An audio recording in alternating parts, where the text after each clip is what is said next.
سلامونه وخت مو بخیر ورزشي خبرونو ته موزه نصرت الله خوشحال هرکلی کوم په پلازمینه کابل کې د بوکسینګ ملي فدراسیون له لوري د ارواښاد استاد رغبت بوکسینګ جام د پاړاو سیالۍ د 22 کلبونو ورزشکارانو ترمنځ پیل شوې. دغه سیالۍ چې د بوکسینګ فدراسیون په مرکزي زال کې ترسره کیږي، په دې سیالیو کې به ورزشکاران له 15 کیلو تر 80 کیلو پورې په 14 وزنونو کې د یو بل پر وړاندې سیالۍ وکړي او تر راتلونکو 4 ورځې پورې به یا د سیالۍ دوام ولري.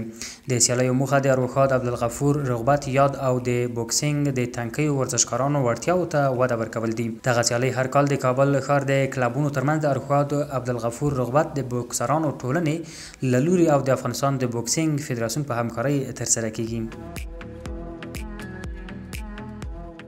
د میدان وردګ ولایت د ورزش امریت او د اطلاعات او فرهنګ ریاست له لوري په لومړۍ حصه بهسود ولسوالۍ کې د قومونو ولسونو او ځوانانو ترمنځ د یووالي او فرهنګي دودونو د ژوندي ساتلو په موخه فرهنګي او ورزشي میله ترسره شوه.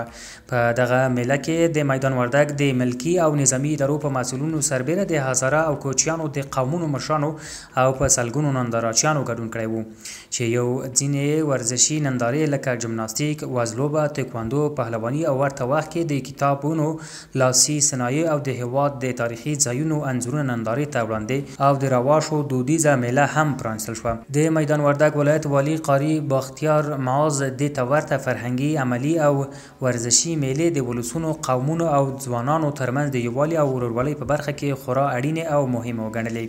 له ولسونو یې وغوښتل چې د قومونو ترمنځ یووالی وساتي او هیچ چاته اجازه ورنکړي چې د قومونو ترمنځ ستونزې او شخړې رامنځته کړي. د کاپسا په کوهبند ولسوالۍ کې د والیبال سیالۍ د ابوالسعید لوبډلې وګټلې. د کاپسا ولایت په کوهبند ولسوالۍ کې د والیبال هغه سیالۍ چې څو ورځې وړاندې د شپږو لوبډلو ترمنځ پیل شوې وې، پرون د ابوالسعید لوبډلې په اتلولۍ پای ته ورسېدې.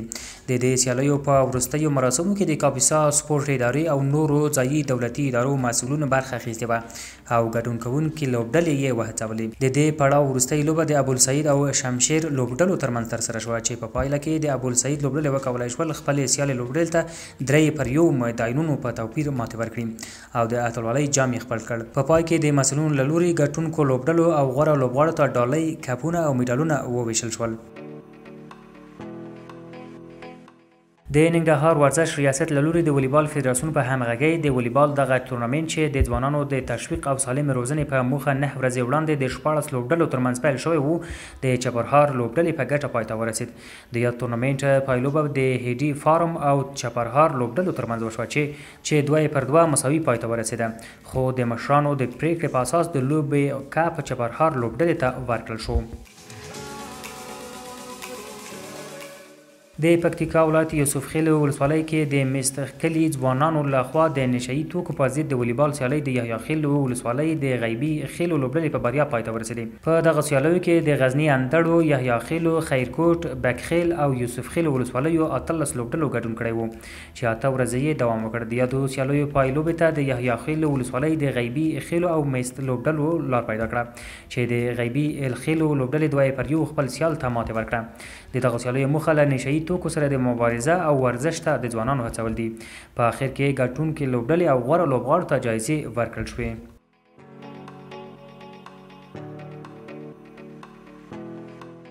د خوست ولایت د ورزش امریت په لارښوونه د والیبال فدراسیون له لوري د 2 منده ولسوالۍ اړوند په دوبخیلو سیمه کې د 8 لوبډلو ترمنځ د والیبال لیګ پیل شو.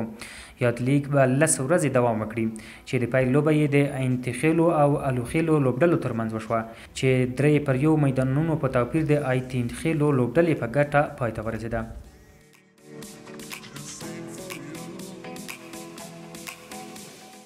د والیبال نړیوال فدراسیون د 2023 کال د ملتونو لیګ کې د ګډون کوونکو لوبډلو لوبغاړو بشپړ نوملړ اعلان کړ چې له خپلو سیالانو سره مخامخ شي. د راپورونو په اساس د 2023 کال د والیبال د نارینه‌وو په ګروپ کې به د جون په 14مه نیټه پیل شي او د اګست په لومړۍ نیټه به د غوره لوبډلو په معرفي کولو سره پای ته ورسیږي.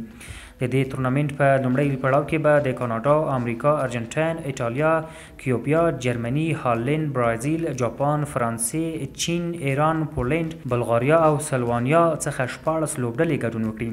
د والیبال نړیوال فدراسیون په دې سیالیو کې د ګډون کوونکو لوبډلو د لوبغاړو بشپړ نوملړ اعلان کړ چې 442 لوبغاړي پکې شامل دي.